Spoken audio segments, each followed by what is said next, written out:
to dissect girls. Did you know I'm utterly insane? Why don't you make like a tree and get out of here? The blackest dies. Puny God. Come on!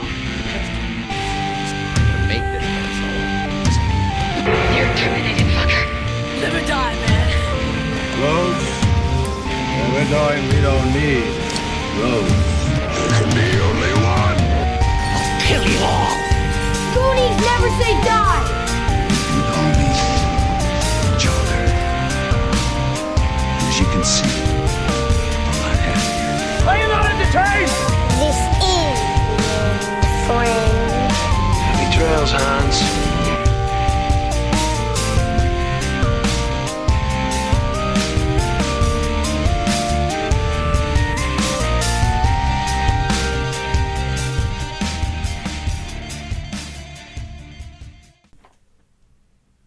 Hello, everybody, and welcome back to the Skewered Universe Podcast. My name is Jeff.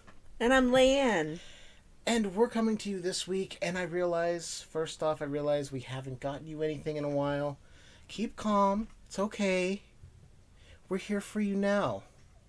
And this is a special occasion because it's Leiann's birthday month. It is her birthday month, so we celebrating. That's the song that I made up. And also the dance that you made up. Yeah, but they can't see that because this isn't video. But if you saw it, ladies and gentlemen, you'd be very aroused. Because I am a sexual creature. Yeah. Anyway, like I said, we're here to celebrate Leiann's birthday month. I have to deal with this on a regular basis. You know, it's all the personalities in my head trying to fight for the spotlight. It's kind of like that movie Split, except I don't have the Beast as like the final guy controlling everything. It's just some other random fuck with random thoughts. Anyway, it is your birthday month, so we are here to celebrate you and everything you. So, you have handed me a nice little list here, and I'm trying to be quiet so it doesn't crinkle into the microphone, of just certain things that you like. Well, it turns out, because my job is very boring, so I listen to podcasts while I work. And while I'm listening to the podcast, I'll kind of scribble notes. Like, oh yeah, I remember I like whatever show. Or, oh yeah, I forgot that I'm supposed to watch whatever movie. And then I just kind of condensed it into... Very nice. This list. Well, this is what I'm going to use for the episode. But, real quick, before we jump into the main part of the show, you turned me on to a series that we'd been meaning to watch. You started it first. Is this Breaking Bad? Yes. Okay.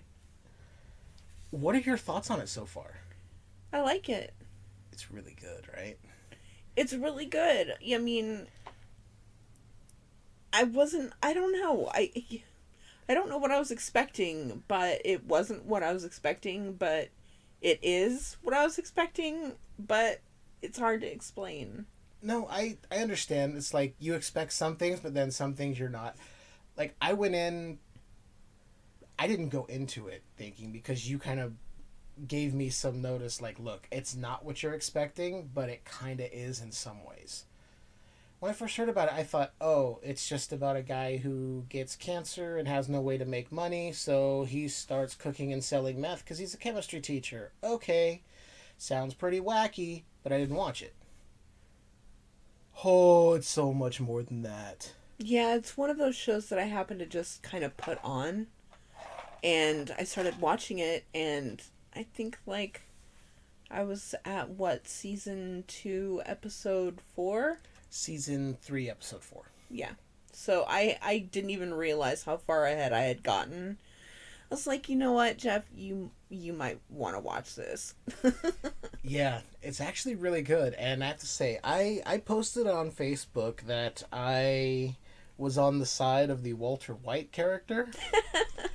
I quickly realized the error of my putting that out there on social media because he's not a good person. No, not particularly. And honestly, anyone who hasn't seen the show, you're going to get that relatively quick. Within the first season, you're going to find out he's not a good guy.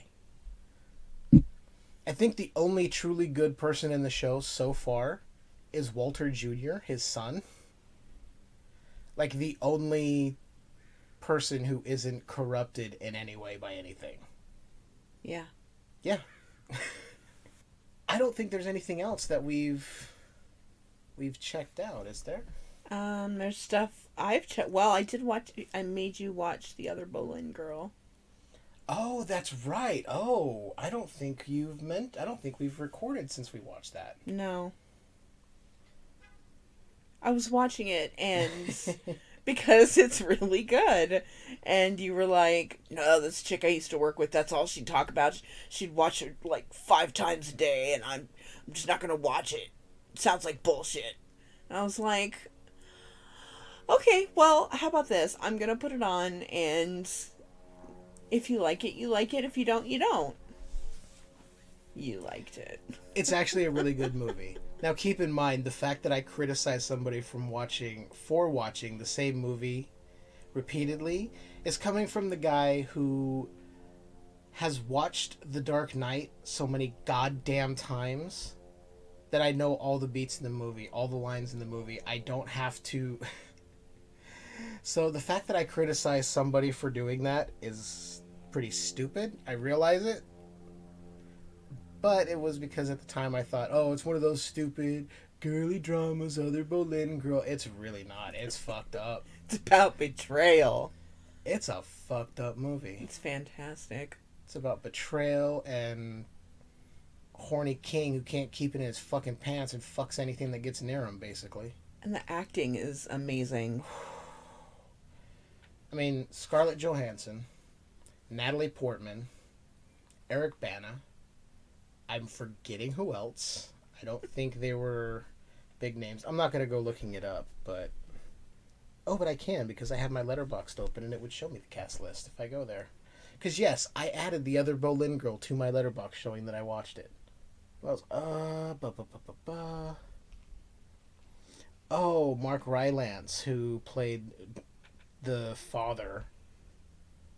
who was worthless, because when the uncle would come in and be like, you're gonna do this. Oh, okay. I mean, it's my daughter and you're only her uncle, but I'll listen to you. Guy had no fucking balls.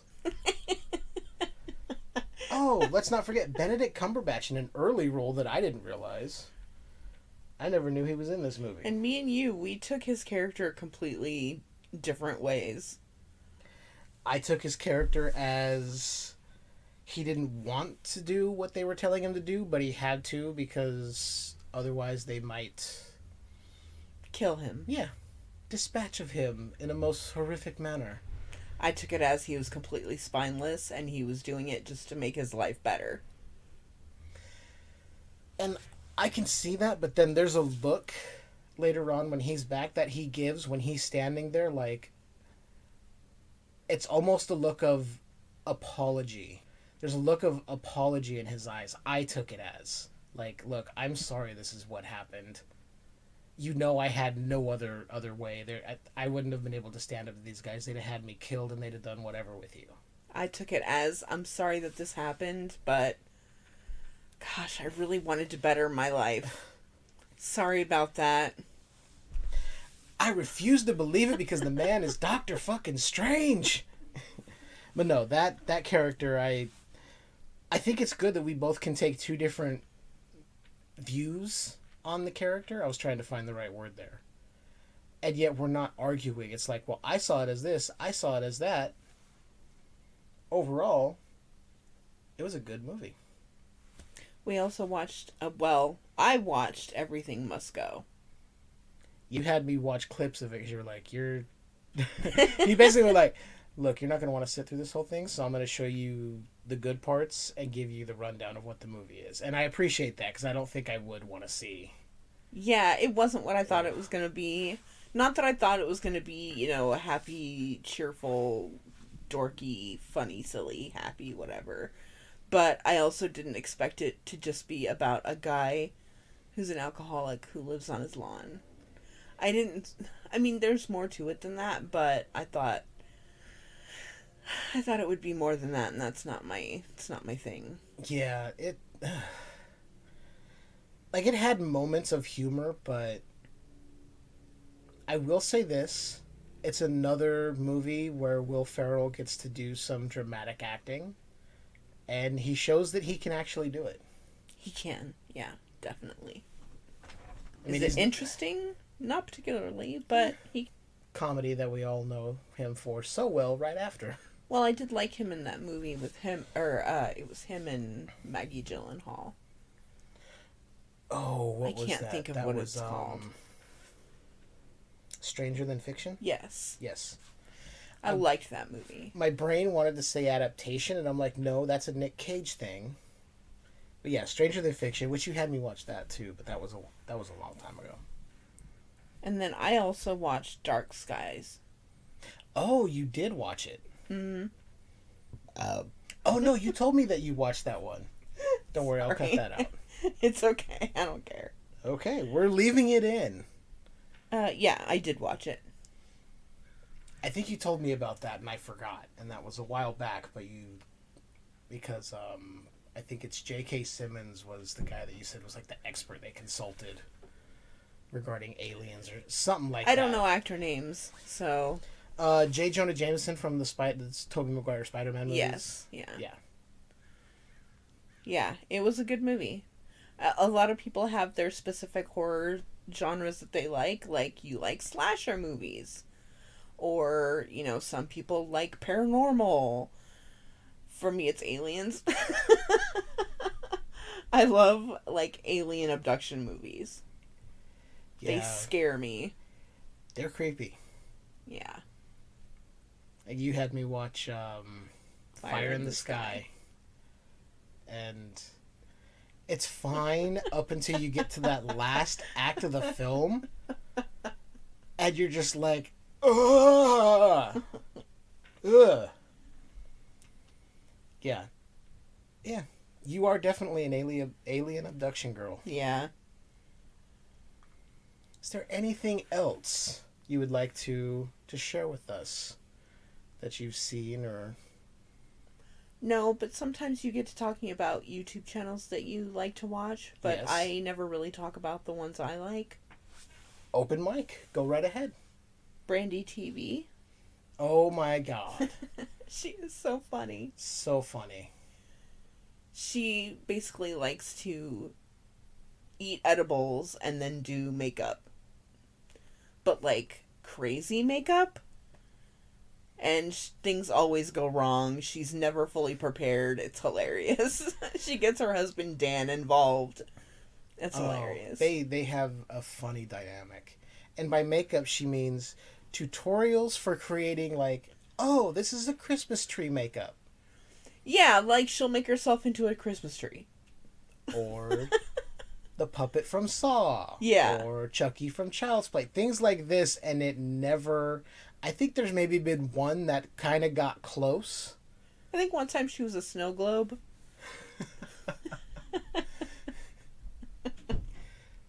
I do like that channel. You showed me that, and I'm like, okay.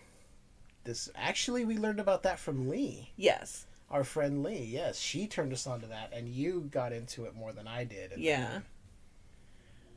Well, she's kind of a girly girl, and she's silly, and it's not really your type of thing, but... I think it's hilarious. Another one is Normal Bob Smith. Oh, yes. Guy from New York. Mm-hmm. I'm not going to go into detail about what he's about. Just if you like weirdos, then you'll love him. Look it up. Go on the YouTubes. Grab your keyboard. Type it in. And check it out. There's one called Psyched Substance. Where it's the guy who...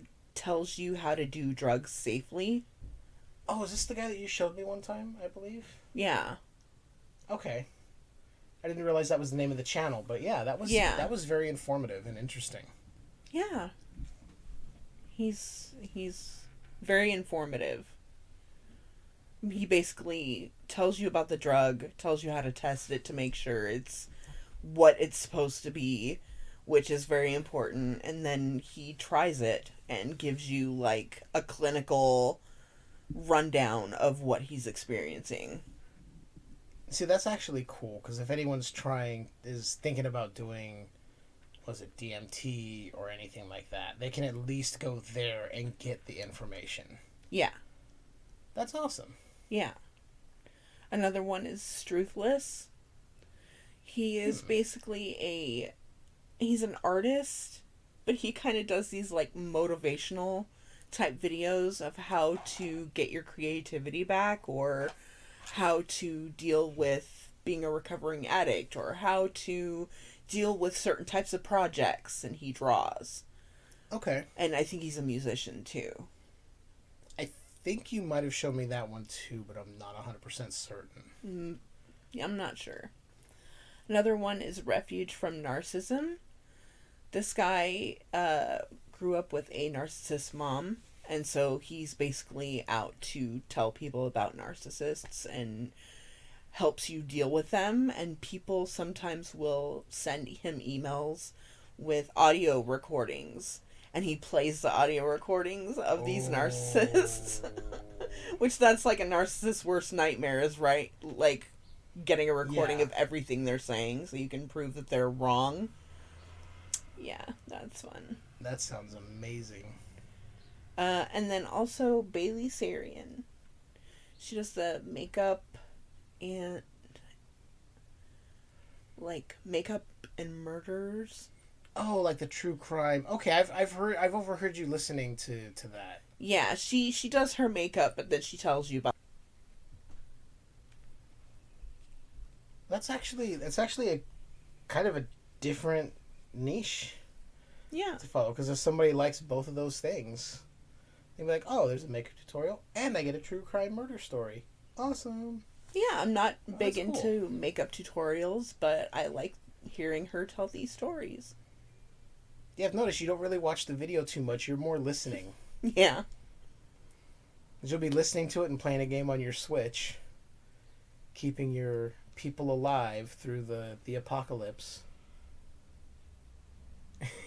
Which I'm still playing. I started a new family today. Oh, yeah? Of course you did. Of course I did. Of course you did. Oh, man. So I'm not going to go into too much detail because this is your birthday month. Your birthday episode. So I'm just going to touch briefly. After The Other Berlin Girl, I checked out Miami Connection, which is a martial arts action movie from the 80s, and it is ridiculous and cheesy, and I loved every goddamn minute of it. Then I saw the newest Terminator film, Terminator Dark Fate. Holy shit, that was a really good movie. Another in the line of, hey, so, you know all those sequels they made after Terminator 2? Yeah, just kind of forget that, and this goes right after 2. So in the same vein where the new Halloween movies are like, forget everything after the original, this is where we're going. Which really fucks up some of the timelines, because you're like, which timeline am I in here? But I don't mind it, because if it's done well, I'm like, cool. And Terminator's one of those things, it's like, it's all about time travel and realities and altering history or the future and all that, so it fucking works. Brilliantly done. And then I watched, the other night I watched Leatherface, The Texas Chainsaw Massacre 3. Oh, how was that? Fucking weird, man. I mean, it was fine. Okay, let me say this. It's better than Texas Chainsaw The Next Generation, but it is nowhere near as good as the original Texas Chainsaw or Part 2. So it's like diminishing returns. It's like Part 1 is here and Part 2 is a close right behind it, maybe even equal, and then Part 3 kind of goes here, and then you have Next Generation, and then all these other... Yeah, it is... But, you know what? I had fun watching it. Good. Is it a mess of a movie? Pretty much. But I had fun. So I'm willing to look past other things. If I can have fun with a movie that is obviously not that great, thumbs up from me. Plus, I did find it funny that the guy who played one of the main characters, who was trying to avoid Leatherface and his family, was also the guy that played Tom in the 1990 remake of Night of the Living Dead. So I'm like, oh, in the same year you were in two different movies that dealt with you having to get away from shit that could kill you. One, you got caught and your head bashed in with a hammer that was rigged up to a machine to drop down. That was Texas Chainsaw 3. And the other one, he shot a gas tank like a fucking moron and blew himself up. Anyway, that's what I've watched. I'm not going to go into too far detail. Decent. Only other thing I will touch on, if you want to support the show, head on over to our Patreon. Patreon.com/Skewered Universe Podcast, where you can get some Transmissions episodes. Transmissions. We're going to get some audio commentaries out there. We're going to do some other shit. We're going to load you down for your dollars. You're going to donate, and we're going to give you so much shit, you're going to be like, dude, I can't fucking carry it. And I'm going to be like, look, you got a car, load it in the back and take it. Once again, that's patreon.com/Skewered Universe Podcast. Donate today and help support the show. Support the show. Support the show. Oh, yeah. Drop them dollars, baby, and we'll give you something real nice. One other thing I want to touch on. Working on putting something together that's going to be very fun. Myself, possibly 4 other guys. And that's all I'm going to say. Because I want to hold it back as a surprise. Well, I won't say who's on it, but we're going to talk about some wrestling motherfuckers. That's right. An episode dedicated all to Graps. But now, back to the Leiann episode. Oh, Jesus Christ. So, as I said in the beginning, you have given me this list of things you have written down, of things you enjoy, things you need to watch. I did. So one thing I would like to ask you, what are your thoughts on Harpo Marx? Sorry, I ate an edible earlier, so... You're killing me right now. I love Harpo Marx. He was great. Talented. Yeah, he actually played the harp.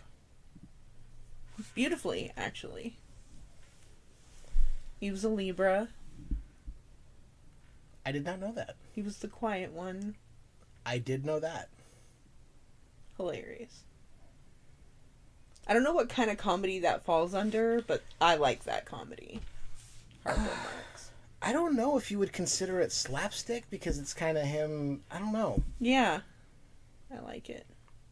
It is funny. What you've shown me of that stuff is actually pretty funny. Yeah. He's pretty hilarious.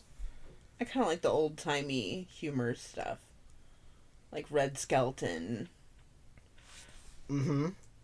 That's old school. the Three Stooges. I mean, how could you not love the Three Stooges? I grew up loving the Three Stooges. If they were on, I would stop. Be like, what's on TV? Oh, Three Stooges. And just watch it for however long it was on. Mm-hmm. Now, let me ask you this. Let me ask you this. For the Three Stooges, did you have a preferred lineup? Well, okay. So let's go over the different characters, right? Cuz I'm pretty high. So you got to help me. There's Larry, right? Mo, Mhm. Curly. Then there's Shemp. Mhm. Curly Joe. Okay, I'm not familiar with Curly Joe. And then I believe there's one more. You know what? We're going to Google this live on air, ladies and gentlemen. We're doing this right now. Basically, I think we could have kept Shemp out of it, but I get that he needed to be a replacement. at the time. But he's my least favorite. Yeah, I was never... It was always weird to me because I'm like, he looks almost exactly like Mo, but... Like he was a clone of Mo that didn't cook long enough.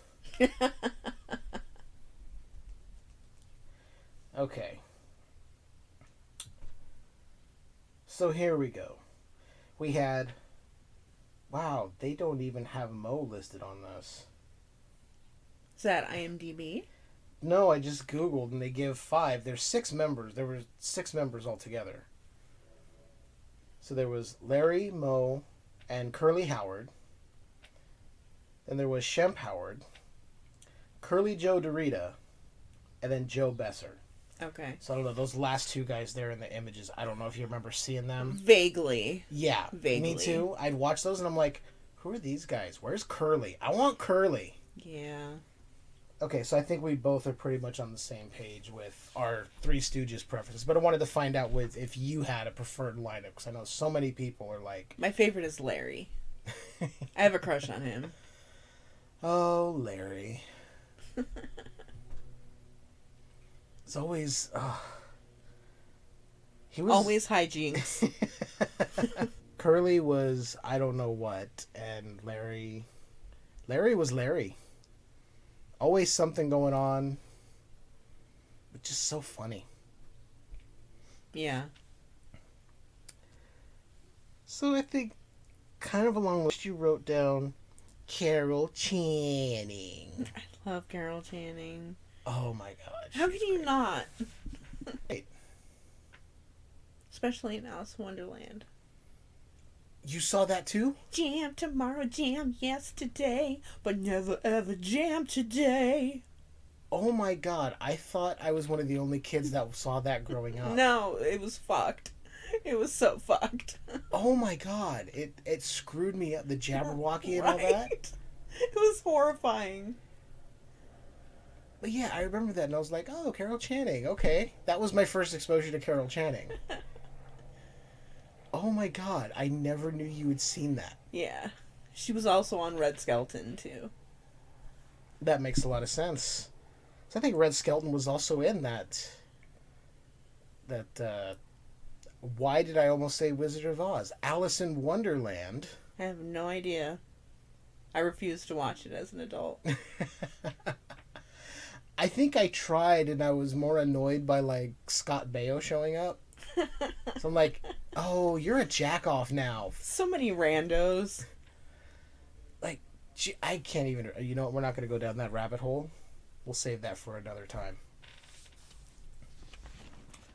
So as I'm looking over the list here, I had to do it once. Just one time. Yeah, Carol Channing was great. And funny. And just, like, I don't know. Something about her was like... It's kind of the same thing with Betty White. I want to say if she was a Capricorn. I don't know much about the birth signs, so that's your area of expertise. I gotta look it up. The same way you are with, like, movies and actors and producers and you know all their that signs. stuff. For some reason, my brain retains celebrity zodiac signs. I'm gonna say she's either a Capricorn or an Aquarius. January 31st, so she was an Aquarius. And now I have part of that song stuck in my head. You're welcome. Thank you. God damn it. And it's the ending sequence from the 40-Year-Old Virgin where they're all singing it. Congrats. This is how my brain works, people. Alright. So, in our Getting to Know You segment, as we're doing it here, I forgot to name it. I'm naming it now. It's the Getting to Know Leiann. Oh, God. Guillermo del Toro. My favorite director of all time. Isn't he amazing? He's so lovable. And he's brilliant. And he's passionate. Very passionate. He's a Libra.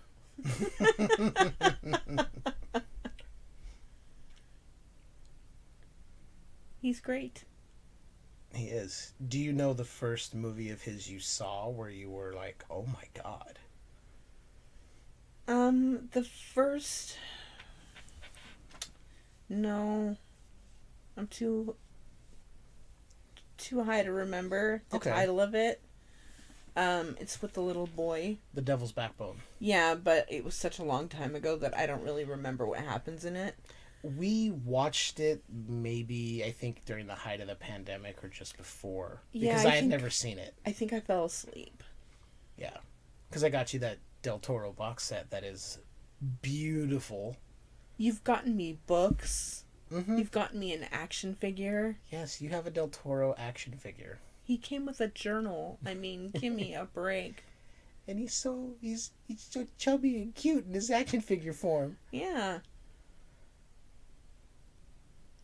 Can I tell you, not to take away from this being about you? Oh, Jesus. Can I tell you the first movie I watched where I was exposed to Guillermo del Toro? Please. Blade 2. Okay. I didn't know it at the time, but yeah, I really liked that movie. We went to the theater and watched it, and I was like, oh my god. And everybody's like, yeah, it was this guy Guillermo del Toro that directed it. I said, I have to look up everything he's done ever. And I couldn't get my hands on a lot of the older stuff, so I made sure, like, when Hellboy came out, watch Hellboy. You know, when other movies, when Pacific Rim came out, I gotta see Pacific Rim. Just right now I'm looking at my poster that you got me of Pacific Rim, but that was my exposure with Del Toro. The first movie I saw was Blade 2, and I was like, this is amazing. It's funny, it's gross, and there's things in jars. And it had Ron Perlman. Yeah. What more could you want? I think there's only a couple of movies Del Toro's done that don't have Ron Perlman. It's like his weird, gigantic muse. Yeah. But it works. It does. I mean, speaking of Ron Perlman, he was in a movie called City of Lost Children that I love. Yes. That is a good movie. Yeah. That is a really, really good movie. It's French, so of course it has subtitles, but it's really good. If you like darker movies and you don't mind subtitles, I highly recommend City of Lost Children. I'm actually glancing over at the poster we have on the wall on the side of the room here. Yeah. Behind our trash can. La Cité des Enfants Perdus. I know I said I probably butchered that, so if you're French, I don't care. Yeah, that movie is really good. Yeah. It's so dark, but honestly, it's no darker than the Grimm's fairy tales, I feel. So I think definitely it's kind of a children's movie. Well, it is about children. Yeah. There's nothing overly graphic. No. It's just a dark story. Yeah. It's no different than The Wizard of Oz. The Wizard of Oz is a fucked up story. And then I believe the same director did... Was it The Cemetery Man? We're going to find out right now. I believe you're right, but I am going to double check that. City of Lost Children. And I can't type it correctly, so it gave me another... That's how it works. It's like, Then City of Lost Children. Alright. It was directed by, if I can scroll down enough to find out, Marc Caro and Jean-Pierre Jeunet? That's the person. So I'm tapping his name. And I'm scrolling down. I don't want your pro app IMDb. Shut the fuck up.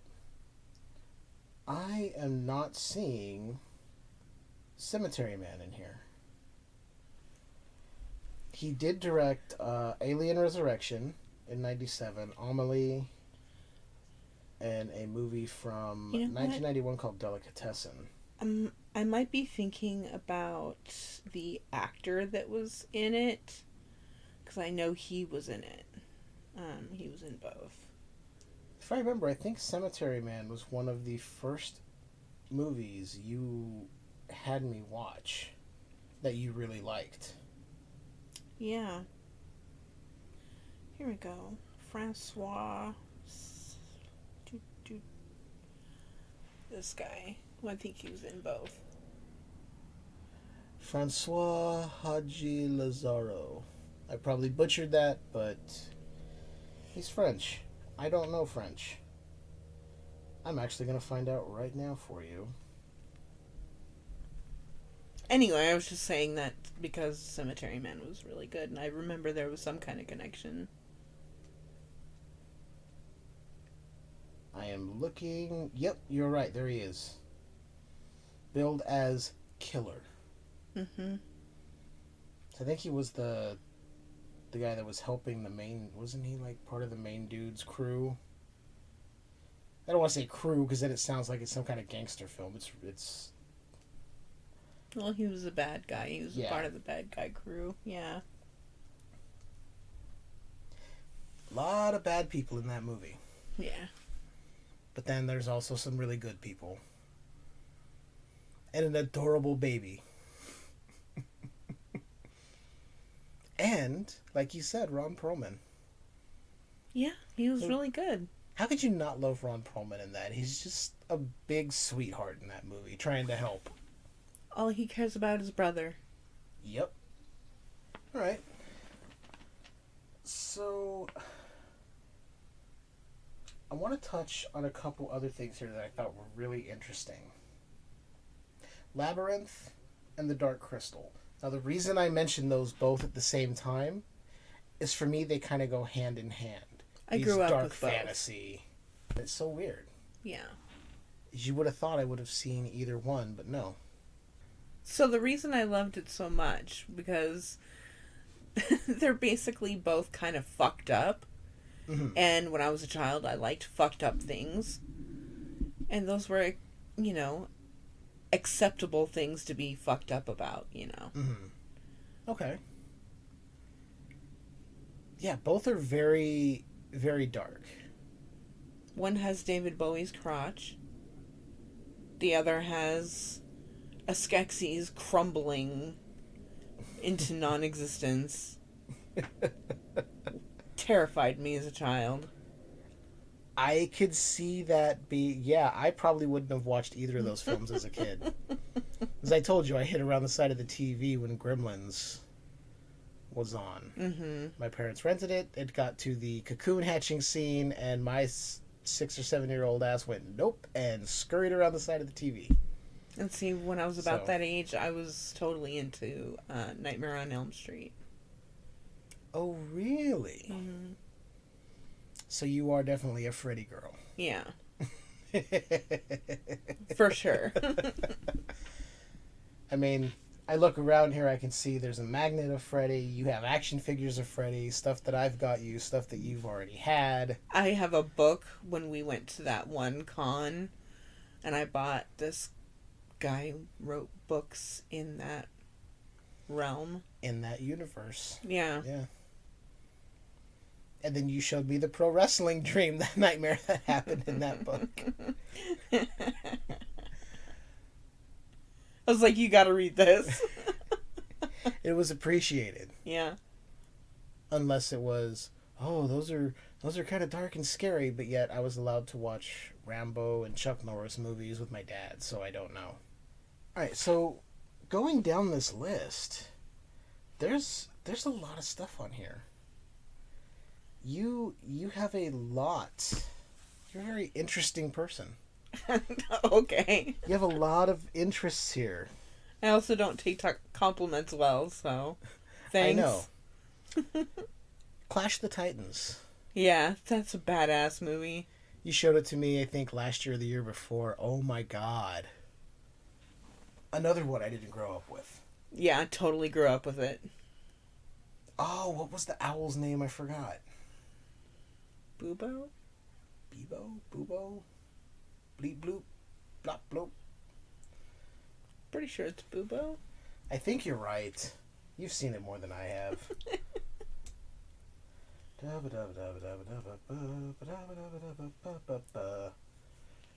Checking it out right now. Owl and Clash of the Titans. Boobo, you're right. Hey, there's an image. He's so cute. The mechanical owl that won over everyone's hearts. I love owls. Owls are cool in general, and then you give this... I want to say this. You're able to imbue a stop-motion animated owl, as well as a practical on-set puppet with so much personality that you can't help but love that character. It's not done well outside of, like, certain things like Jim Henson and that, but this movie, they nailed it. Yeah. Whoever did it nailed getting this character as, like, this is the one everyone's gonna love. Like, they're gonna enjoy the story. They're gonna like that Burgess Meredith is here, but Boobo's gonna be the one they love. I mean, for its time, I think it was really well done. I really liked it, and I was never... Growing up, I was never into, like, a lot of fantasy. Like, I watched He-Man, which is kind of fantasy. But I never watched a lot of those old Ray Harryhausen movies. So I never saw Clash of the Titans or, you know, Sinbad or any of that stuff. So I'm going in blind to this. And you blew my fucking mind with this movie. This is so fun because I get to know a little bit more about, even though we've been together for so long, there's certain things I didn't know. Like, I didn't know you grew up watching Labyrinth and Dark Crystal. Yeah. And, like, learning your preferred Three Stooges lineup. Yeah. This is all fascinating. Let's talk about something that I think both of us grew up with. I think both of us can say that we've traveled down a certain road and back again. Let's talk Golden Girls. It's a roundabout way of me getting there. I can see the look on your face like, where are we going? I thought we were going to it. So yeah, I want to get your thoughts on the Golden Girls. I love the Golden Girls. How could you not love them? And it's funny because I was listening to Strange Highways and Paul was asking if, I think his name is Terry, he was asking him if he liked Golden Girls, like, ironically or unironically. Because apparently some people like it ironically. Yeah, I've heard that. Douchebags. I don't get it. To me, it's just hilarious. I don't know how you could like that ironically. There's nothing bad about it. No. It's witty. The humor still stands up because we've sat down and found it on cable and whatnot and been like, let's watch Golden Girls. What the hell? It's wholesome but racy. Yeah, it can get racy. Thanks, Blanche. It's just, I don't know, you said everything that I would say. Yeah. Who is your favorite of the Golden Girls? Ma. I'm right there in line with you. No one can compare. Picture it. Sicily, 1922. I love all the times that Dorothy literally is physically threatening her. Like, there's this one episode where she has a knife to her throat and she's like, this isn't a part of it, people. Oh. And when I found out later on that she was actually the youngest of the cast. Yeah. It's like, oh my God. That's so funny. And you know what? I just realized. Now all four of them are gone. Yeah. Betty White was the last one. Mm-hmm. Oh, I just brought it down. Usually it's me. Oh, I'm the Debbie Downer this time. Yep. Oh, that made my heart hurt. Yeah. I cried for hours. Wait, where's my heart? Oh, yeah, I don't have one. No, I'm kidding. No, it's very, very sad. But at least the Golden Girls allows us to go back and laugh and love. Yeah. Yeah. I don't know what I was going for. It was like, It's like I was trying to close out a full-on conversation about the Golden Girls. Like, this is our Golden Girls podcast. Thank you for being a listener. Aw. All right, well, we're just gonna go there. It. Because you said it. Yeah. It. How could you not love it? How did you did you read the book first, or did you see the miniseries first? I don't know. Because I was pretty young. I remember reading the book, and I remember seeing the miniseries, but I don't remember which came first. The book was released first. The miniseries came out in 1990. I believe the book was actually released in the early 80s. Because my mom collected Stephen King books. So that was kind of my introduction to Stephen King. Nice. I remember my mom had borrowed it from the library. And the cover was creepy because you would see it's Stephen King, and it was a sewer. So it was like the sidewalk and then the sewer gutter, the grate, the paper boat, and then there was a hand, like a spider-like hand kind of thing coming out. And I was like, ooh, what is this? So the book was released September 15th, 1986. It's actually funny. That's only 4 years before the miniseries adaptation hit. But you did end up reading the book and also seeing the miniseries. As a child. As a child. Yep. Yeah, I could not watch the miniseries because of my phobia of clowns. And as a child, it was even worse. Yeah. Wasn't going to happen.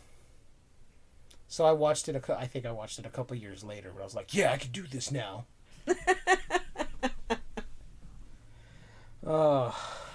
Psyching yourself up. Yeah. Meanwhile, before that, I was the kid staying up too late watching Day of the Dead and Nightmare on Elm Street films, and during the day catching all the Friday the 13th. But I digress. Which of those two do you prefer more?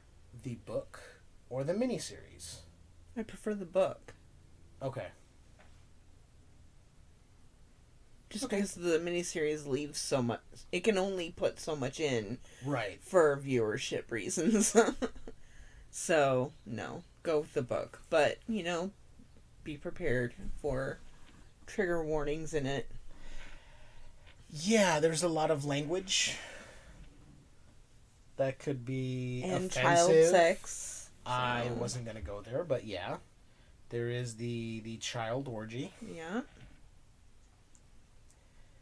I wouldn't really call it an orgy, but yeah, it's more was, sexual bonding. Uncomfortable. Yeah. Yeah, anytime I read it, I try to hurry through that. I'm like, okay, here's that part. Get through. Okay, here we go. Mm-hmm. Now,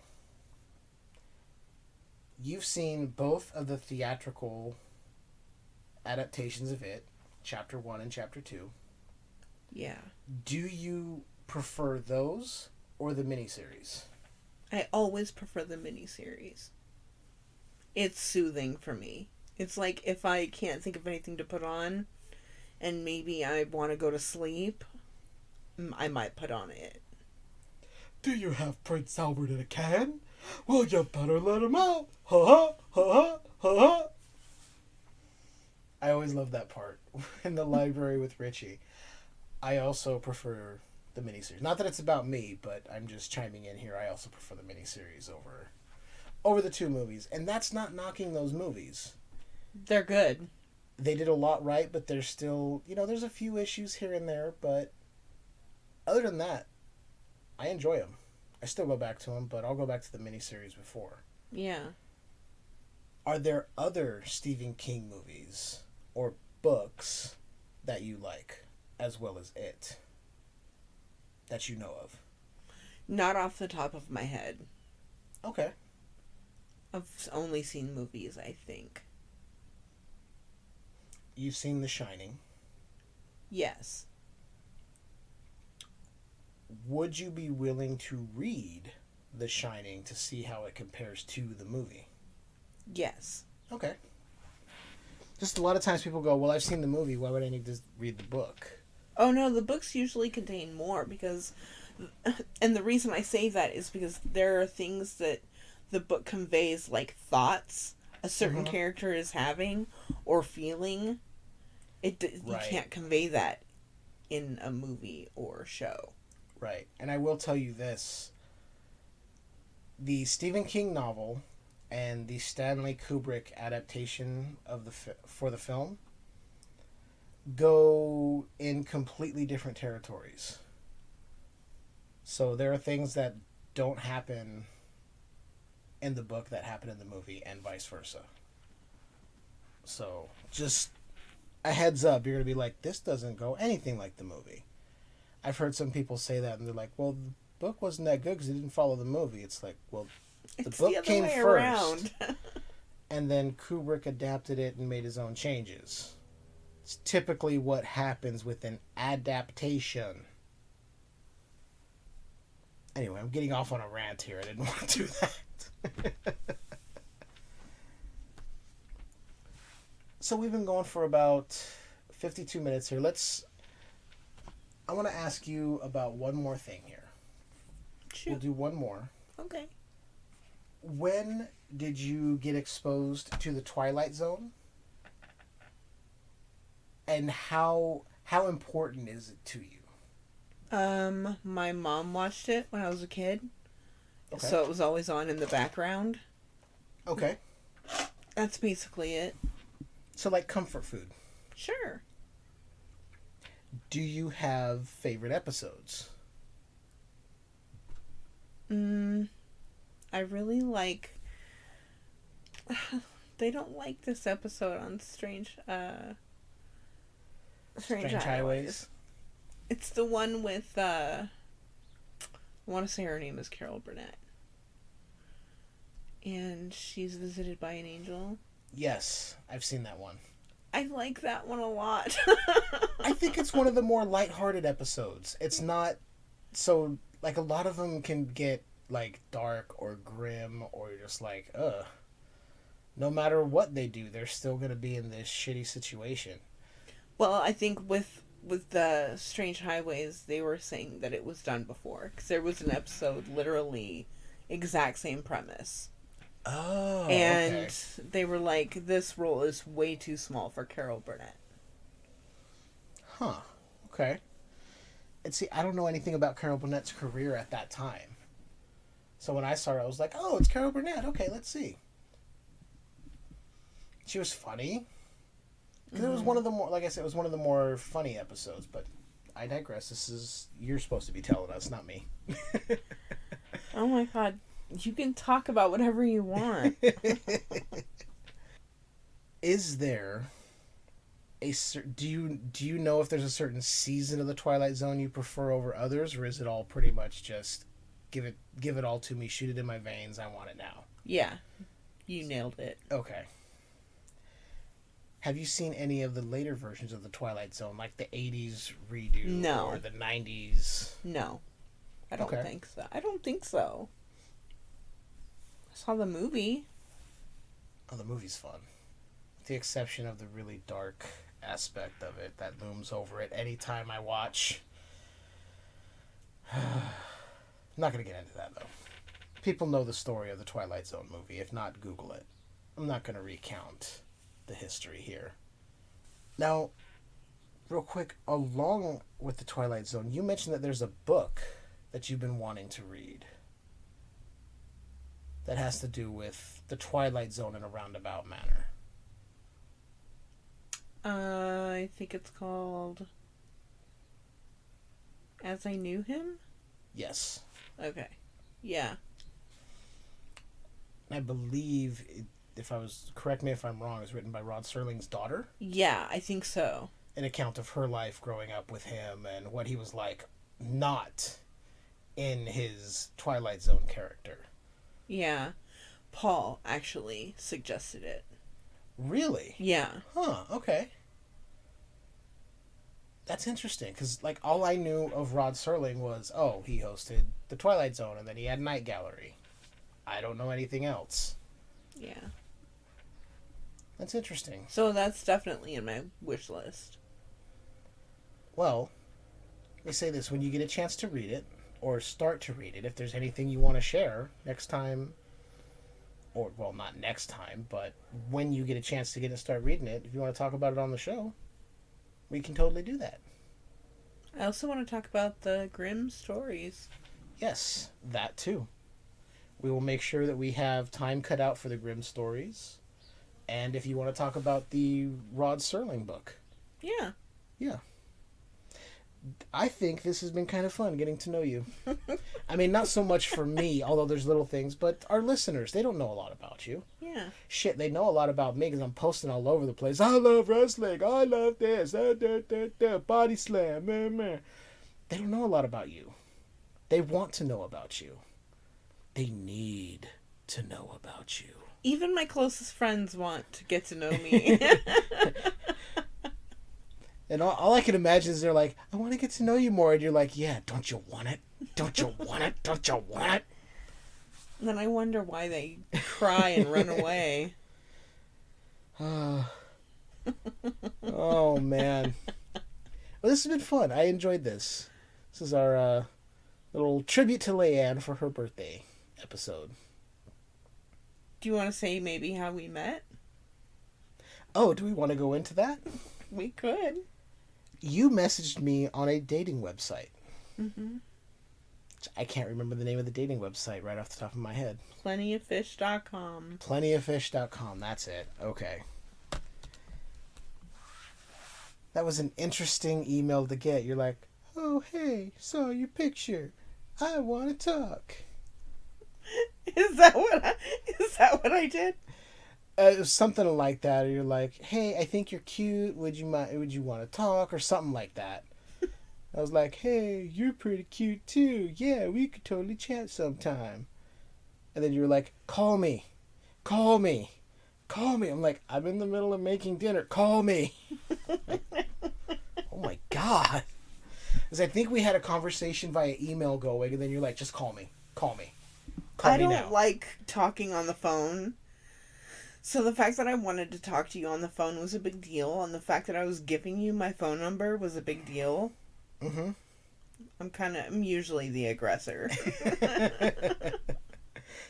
Meanwhile, I'm like, I don't know what to do. She's coming on too strong. I don't know how to take this. But however many years later, here we are. Sitting behind a microphone, recording a podcast. Our first date, I got explosive diarrhea. That was fun. That was good times. Yeah, I remember. And then because I didn't know how to pick up on the subtle hints you were giving, I'm like, oh yeah, I need to stop by the grocery store because I had to get some deodorant because I forgot to grab mine. And you're like dying. Like, yeah, I'm dying. We go. Yeah, I felt bad though because as soon as we got back to the condo, I rushed right to the bathroom. Sorry, I'll be a minute. And it was a while. A while. And yeah. I felt bad because I'm like, oh, this is terrible. She's thinking she's making a horrible first impression. Yeah. I'm like, I understand. It's not her fault. It's the food. And then within the first couple of dates, I had a kidney stone. Yeah. And you spent the night with me in the ER. That was on New Year's Eve. Yep. Yeah. That's a night I'll never forget because we were both, well, you were worried. Like, what if it's this? What if it's that? And I go, what side's your appendix on? Like a fucking idiot. Which made me freak the fuck out. Like, you're not helping. No.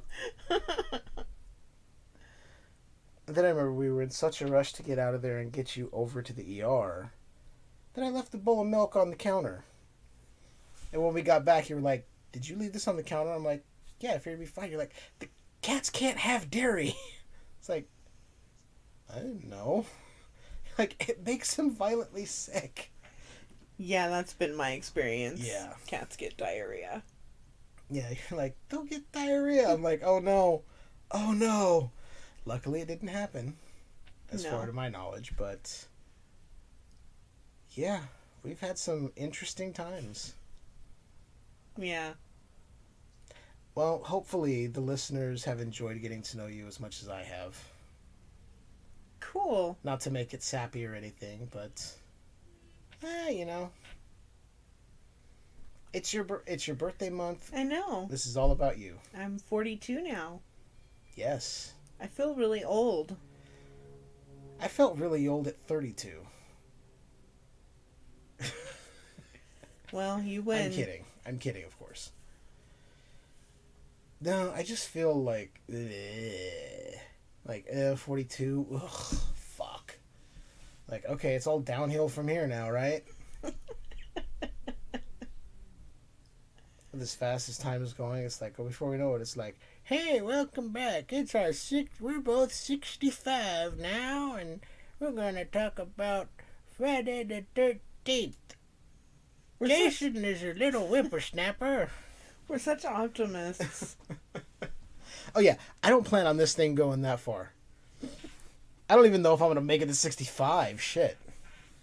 Okay, that's a joke. I plan on living a long, happy life. Alright. Anyway. Thank you, Leiann, for allowing us to get to know you. Thanks. Run this down and ask you questions and that. Super awkward. Yeah, I know, but you did well. Thanks. That being said, you guys know where to find us. You can go on Facebook. You can go on Twitter. You can go on Instagram. You can suck my ass. That's actually something she wasn't supposed to say to you guys. That was for me, but That was to everyone. Everyone can my suck ass. her ass, as well as, isn't there something else they should suck? A dick, I think. A bag, maybe? A bag? I mean, if you want to suck a bag of dicks, Suck a dick? suck a dick. There we go. So anyway, yes, Facebook, Instagram, Twitter. You can find us there. Look for Skewered Universe. You can find us on Podbean. You can find us on Google, Apple Podcasts, Stitcher, Amazon Audible, whatever All that of them. is. All of them. Wherever you find your podcasts, we will be there. And we got the new logo and the refresh of the feed, so you'll see that. It's no longer just the blank, pale white box with a black skull. It's awesome. Don't forget Patreon. Yes, I was just getting to that. Don't forget, you can go over to patreon.com/Skewered Universe Podcast, and you can support the show. You can get more episodes just like this, or more episodes where we talk about movies. Or like the one coming up where we're going to be talking about wrestling, and I've got several good guests coming on that show. Patreon.com/Skewered Universe Podcast. Head over there. You can get transmissions episodes. And I promise we're going to be putting more content up there very, very soon. But until then, stay safe. We love you. Thank you for listening. If you hate me, hate me. I don't give a fuck. Keep enjoying that universe. That's just a bit. Skewered. Check out Skewered Universe Podcast at the following links: skeweredhead.com, facebook.com/groups/Skewered Universe Podcast, skewereduniverse.podbean.com, Twitter at SkeweredU, Instagram, Skewered_universe, email the show at skewereduniversepodcast@gmail.com, Patreon, patreon.com/Skewered Universe Podcast. Join our Patreon. Go to patreon.com/Skewered Universe Podcast to get access to exclusive bonus content such as Skewered Universe transmissions and audio commentary tracks.